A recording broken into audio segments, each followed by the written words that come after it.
Ахмад прокурор Намзадын сосор барам. Би 1941 онд Үлэмжийн сайхан үзэсгэлэнтэй байгальтай Хөвсгөл нухгийн Бүрэн хаан суманд төрсөн юм аа. Манай Бүрэн хаан сум бол Ялхан зэгийн хүрээний шав нутаг. Тийм учраас Бурхан шашнаа шүтэж нутаг улсаан дээдэлд явдаг сайхан ард түмний дунд би өсөж төрсөн хөө. Ингээд 50-аад оны ихээр сургуульд орж улмаар 1960 онд Монгол Улсын их сургуулийн хууль заасны ангид орсон юм.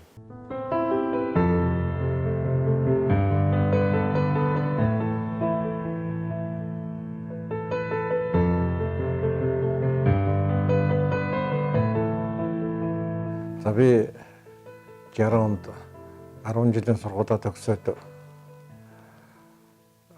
тухайн үед конкурс дээд сургууль дах шалгалтыг тухайн сургуулиудаар нөгдөг байсан л дээ. Тэгээд их сургуульд ирээд би эхлээд яг сэтгүүлчийн мэргэжилтэй болъё. Сэтгүүлч болъё гэж бодлоор ирсэн. Тэгээд ирээд ятлаа сэтгүүлчийн мэргэжлийн анги дууссан байсан учраас би хуулийн анги шалгалт өгсөн. Хуулийн анги шалгалтад анх удаа их сургуульд ерөөсөө 1960 онд хуулийн анги бий болсон. Тэр шалгалт өгснөөр 50-60 хүн шалгалт өгсөн байх. Тэгээд тэр хүн тэнцээд тэгээд ер нь жаахан эргэлзээтэйгээр л хуулийн ангид орсон. Гэтэл орсон хойно бол одоо заасан хичээд явдлууд их сонирхолтой байсан учраас би энд их шамд оролцсон. Монгол Улсын их сургуулийг бараг онц төгссөн. Тэгээд надад 2 зам байсан. Нэг нь Монгол Улсын их сургуульд хуулийн багшаар үлдэх гэж одоо тухайн үед их сургуулийн проректор байсан Готов одоо их хурлын төгсчдийн бичгийн дарга байсан та Готов надад хэлсэн. Тэгтэл улсын прокурорын газрын Шархуу гэдэг хүн ирээд уулзаад за чи ерөн прокурорын байгууллагад одоо ажиллаа. Энэ бол ийм нэр хүндтэй сайхан байгууллага гэсэн. Тэгээд би прокурорын байгууллагад ажиллахаар шийдээд утсан. Ингээд 10 хүн утсан. Би Сүрэн хорлоо гэдэг найзынхаа хамт улсын прокурорын газар хавьяалагдсан. 22 настай юу ч мэдэхгүй шахан хүн л прокурорын байгууллагад ирсэн.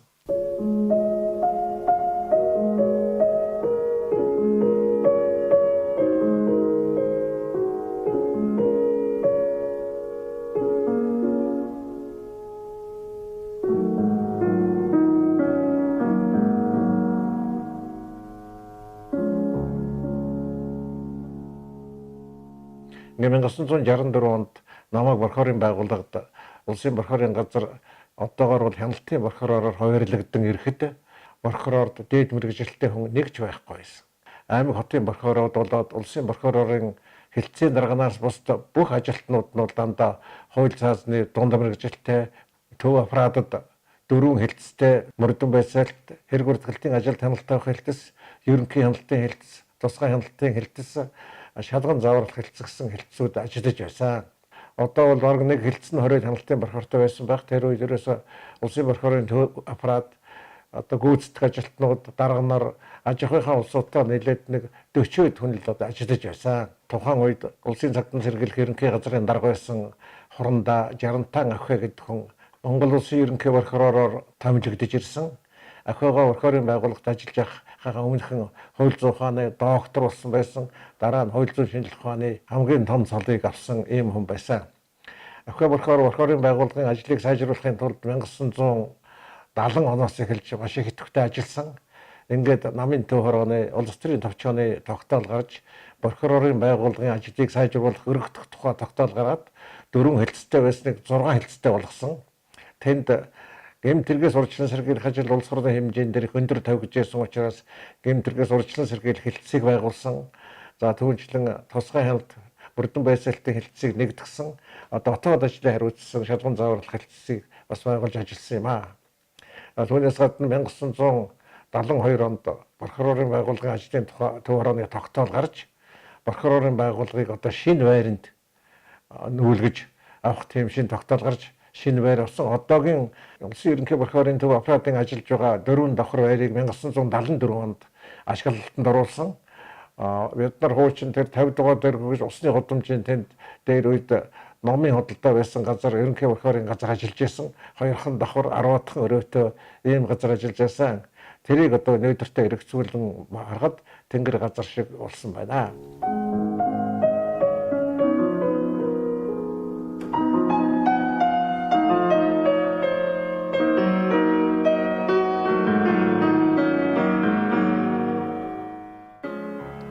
Тэр үед одооны энэ прокуроруудын өмсөж байгаа хувцас форумны энэ зэрэг дэвийн тухай намын төвхөрөө засгийн газрын шийдвэрийг Авхи прокурорын үед 1972 онд гаргасан. Тийм учраас прокурор бол энэ хувцас форумтой зэрэг дэвтэй болсон. За прокурорын байгууллагын ажилтнуудын мэрэгжил чадварыг дээшлүүлэхийн тулд социалист хууль ёс гэдэг сэтгүүлийг прокурорын байгууллагын дэргэд бий болгосон. Тэр сэтгүүлийн ерөнхий эрхлэгчээр Монгол Улсын ерөнхий прокурорын орлогч нэгдүгээр орлогчоор ажиллаж байсан Гончхийс Содон Балжирын Бүдрагчаанаар ажиллаж байсан. За энэ сэтгүүл бол одоо 1990 он хүртэл гарсан. Энэ сэтгүүлээр манай хуулийн байгууллагын ажлын онол фракцийн олдон сайхан өгүүллүүд туршлагууд одоо нийтлэгдэж байсан.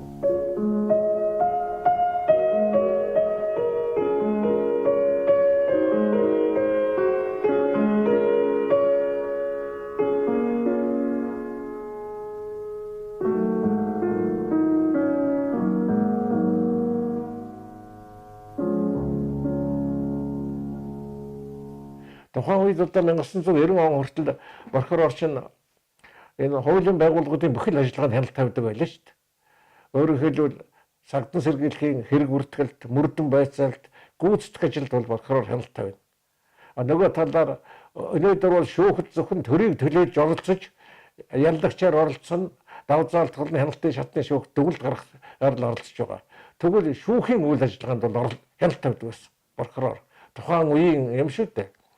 Хяналт тавьдаг байсан. Нөгөө талаар энэ шийдвэр гүйцэтгэл, өөрөөр хэлбэл энэ 20 ангиудын үйл ажиллагаанд бол их хяналт тавьдаг байсан. Ийм учраас прокурорын байгууллага, хуулийн байгууллагуудын одоо толгойлох байгууллага байсан. Бүгдэд нь хяналт тавьж ажилладаг. Энэ бол бас буруу юм биш байсан байхгүй юу? Сосрон прокурор 1991 онд Хөсгөл аймгийн прокурор томилогдож ирсэн. Тэр үед Хөсгөл аймгийн прокурорын нийт бүрэлдэхүүн настайчуудын тэтгэвртэй гарчсан дан залуучууд дийлэнх хувийн эзэлдэг байлаа. Дөнгөж 80-аад оны сүүлч 90-ад оны ихэнх прокурор томилогдсон тийм залуу хамт олон нэг удирдах ингэж ажилласан да 91-ээс 95 онд. За би 1975 оноос эхэлж прокурорын байгууллагад ажилласан. За бүх шатнд нь бол бараг ажилласан байх. За Сосрор Урамгайтай бол би 1996 оноос 2001 он хүртэл Шингэлтэй дүүргийн прокурорын газарт хамт ажилласан. За би хяналтын прокурор нь Сосрор Урамгай дүүргийн прокуророор ажиллаж байсан юм аа. Энэ Сосрор прокурорын ажлын нэг онцлог, удирдах ажлын нэг онцлог би энийг одоо ч би бодож явдаг. Сони хэвлэлд сайн унш, ном сайн унш, хэвлэл сайн унш. Тэгвэл хүн өөрөө өсдөг, оюун ухаан задардаг. Тэрнийхэн ач буйнаар дахиад цаашаа юм сони хэвлэлд юм бичдэг болно гэж. Баян одоо сони хэвлэлд юм бич гэсэн юм шаардлага тавьдаг. Нэг шалгалт хийлээ, шалгалтын үр дүн сони төч. Эсвэл одоо тодорхой төрлийн гэмт хэрэг гарлаа. Тэр гэмт хэргийн шалтгаан нөхцөлийн талаар сони төч гэсэн гэж. Тэгээд ерөөсөө шуурхай зөвлөгөөн дээр энэ 7 хоногт ямар сонд хин юу бичв гэдгийг шуурхай зөвлөгөөн болгон дээр эргэж ярьдаг, тооцдог, бэлтийн тооцдог тийм байлаа.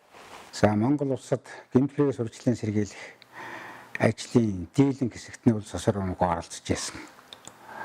За ер нь бол гэмт хэрэгээс урьдчилан сэргийлэх чиглэлээр хууль зүйн яамны дэргэд гэмт хэрэгээс урьдчилан сэргийлэх зөвлөл гэж ажилладаг. За тэр зөвлөлийн бүрэлдэхүүнд ордог байсан санагдаж байна. Тэгэхээр Сосрор Урамгай маш олон удаа телевизэд гэмт хэрэгээс урьдчилан сэргийлэх асуудлаар ярилцлага өгч байсан. Сонин хэвлэл дээр энэ чиглэлээр одоо прокурорын мэдээлэл үржих. За мөн одоо аж ахуй нэгж байгууллагуудад гэмт хэрэгээс урьдчилан сэргийлэх яриа таниулга хийх, лекц унших. За мөн одоо гэмт хэрэгт холбогдсон 20-оос өөр төрлийн ял эдэлж байгаа ийм хүмүүстэй ганцаарчилж биежилж уулзах, тэднэрт зөвлөгөө өгөх, зөвлөгөөгөө зогсохгүй одоо дүүргийн төр захиргааны байгууллагатай харилцаж, аж ахуй нэгж байгууллагатай харилцаж тэдэнд одоо нийгмийн талаас нь дэмжлэг тусалцаа үзүүлэх, ажилд оруулах, сургууль соёлд оруулах, мэрэгжил боловсрол эзэмшүүлэх чиглэлээр сургалтанд хамруулах гэх мэт тийм ажлуудыг олон удаа зохиож ирснийг би одоо санаж байна. Прокурор гэдэг хүний энэ ард түмний өмнө одоо ямар их өөр хариуцлагатай, төрийн өмнө ямар их өөр хариуцлагатай байдгийг харуулж чаддаг. Ийм л сайхан нэрвэнттэй байгууллагын ажилтнаар бид 40 жил явсан. Ийм учраас та нар бол одоо нэгдүгээрт бол азтай улс, хоёрдугаарт би чадaltaй улс байх гэж ойлгож байна. Би хоёрхан зүйлээр л одоо та бүхэндээ зөвлөж байна. Нэгдүгээрт одоо прокурор хүний ёс суртахуун боловсрал ямар байх ёстой бэ гэдэг талаар. Тэгэхээр прокурор хүнээс бол их өндөр мэдлэг шаардна. Одоо үед бол бүр өндөр мэдлэг шаардаж байна. За яагаад гэвэл шүүх хурал одоо бид нар улсын явлагчаар оролцож байгаа. Тэгтэл нөгөө талын мэтгэлцэх өмгөөлөгчнөр бол асар өндөр мэргэжилтэй чадвартай улсууд одоо орсон байна шүү дээ. Томоохон байгууллагуудад хуулийн зөвлөх хийжсэн. Тэгээд өмгөөлийн туршлагатай ийм улсууд одоо өмгөөлөгч болж байгаа. Тэр өмгөөлөгчтэй бид нар нэг тал болж мэтгэлцэж байгаа. Тийм учраас та нар зүгээр нэг за энэ бол эрүүгийн хуулийн 11 заасан хэрэг байна тэдэн жил өгье гэдгээр биш. Хавцад зэрэг цугларсан бичгийн нотлогоомдыг дээд зэргээр өөрсдөө уншиж ойлгоод үнэлээд нотлогоомдыг чинь эхлээд цуглуулдаг. Дараа нь бэхжүүлдэг тэгээд үнэлдэг юм зарчимтай шүү дээ. Нотлогоомдын онолоор бол. Тийм учраас та нар бол хавцад зэргийг маш сайн уншиж яллах нотлогоомдуудыг маш тодорхой ярьж явах хэрэгтэй. Өөрөөр хэлбэл бид нар төрийн байгууллага, төрийн төлөөлж байгаа улсууд. Ийм учраас танаас юу шаардж байгаа бэ гэвэл нэгдүгээр миний дүүнэр мэдлэг их шаардна. Мэдлэг шаардна гэдэг чинь та нарын эрүүгийн хэрэг шийдвэрлэх тухай эрүүгийн хууль хоёр бол та нарын байнга ширээний ном. Сосор оромгоо төрийн байгууллагад төрийн дотроос прокурорын байгууллагад их олон жил ажилласан. Манай одоо нэр хүндтэй ахмадуудын нэг. Ер нь бол төрийн төлөө, төмний төлөө гэсэн сэтгэлээр ажилладаг. Одоо хамт олонд прокурорын системийн хэмжээнд нэр хүндтэй ажиллаж ирсэн манай ахмад байгаамаа. Би 1999 онд одоогийнхоор бол нэршлэр бол Чингэлтэй дүүргийн прокурорын газрын ерөнхий прокурорын ажлыг. Тэр үед бол дүүргийн ахлах прокурорын ажлыг Сосор Оромгоогоос хүлээж авч байсан. Тэгээд ерөн хүн чинь бас ажил ямар байна вэ гэдэг чинь тухайн хамт олонны бүрдсэн байдал, тэнд байгаа ажил албан хэргийн хөдөлтийн байдал гээд олон зүйлүүдээс хүний одоо ажил асуудалд яаж ханддаг юм бэ гэдг нь харагддаг л да.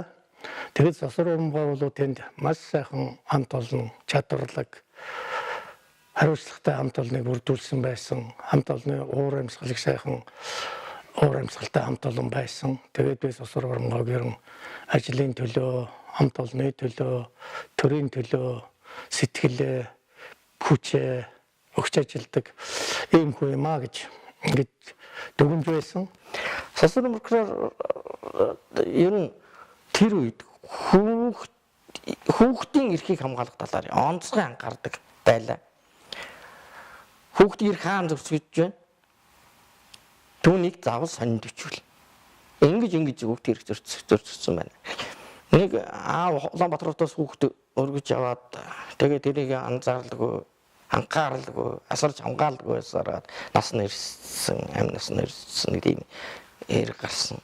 Тэгээд энэ эргийг ингэж шалгах явц Сосор прокурор наадхага хүүхдийн заяа хөлийн гიშгэлүрт гэж гарчиг өгöd биччих.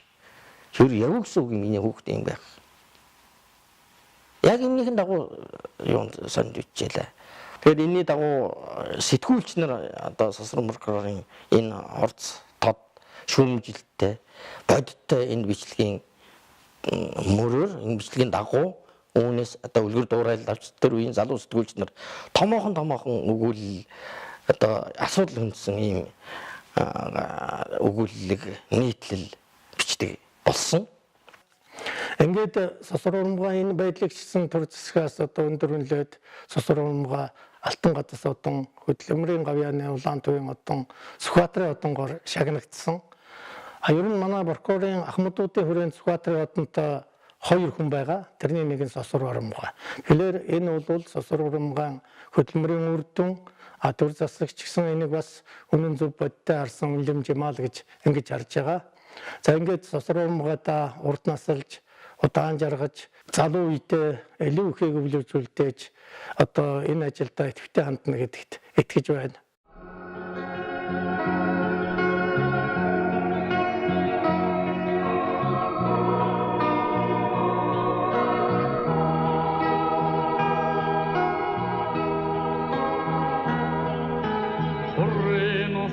Цэлэмсэн байгаад нэгэн заяа Хүрийн экшин зэнгэсэн сэтгэл нэгэн жарган Хүний заяа битгсэн эжи нэгэн заяа Хөлбийн дөрөн хүргэсэн аавал нэгэн жарган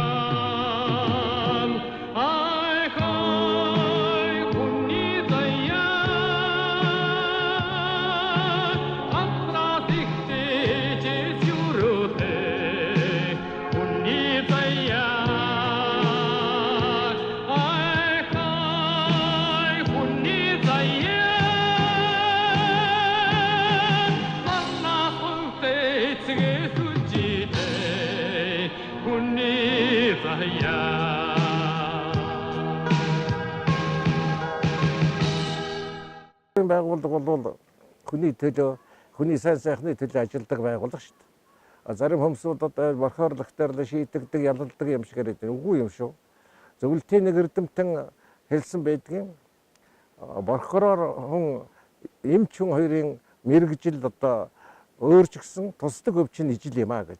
Тэр яагаад ижил болчихгүй гэхээр борхороор хүн бол улс орон түмэн гэмтэрэг баг гараасаа, ард түмэн амгалан тайван байгаасаа гэсэн сайхан сэтгэлээр дандаа ажилдаа ирдэг. Эмч хүн бол өвчин зовлон битээ ирээсээ өвчтөн минь хурдан эдгээсэй л гэдэг.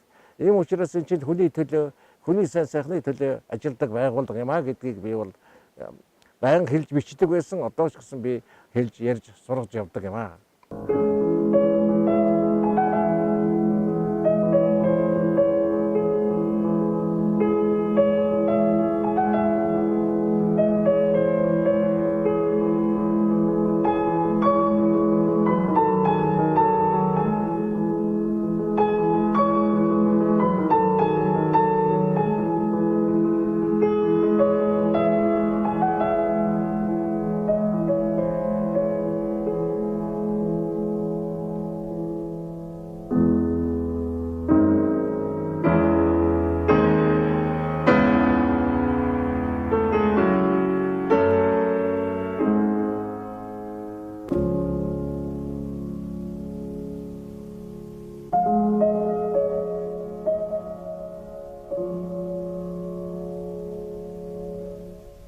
Монгол улсын нэрийн залуус бидний сэтгэл хөдлөлөөр хандж ирсэн буруу үйл маргааш юуг дагуулж ирэх тухай бодож үзтгүү.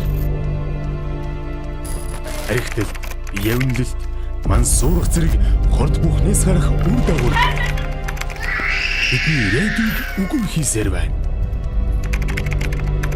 Анзаарахгүй байсаар бах уу?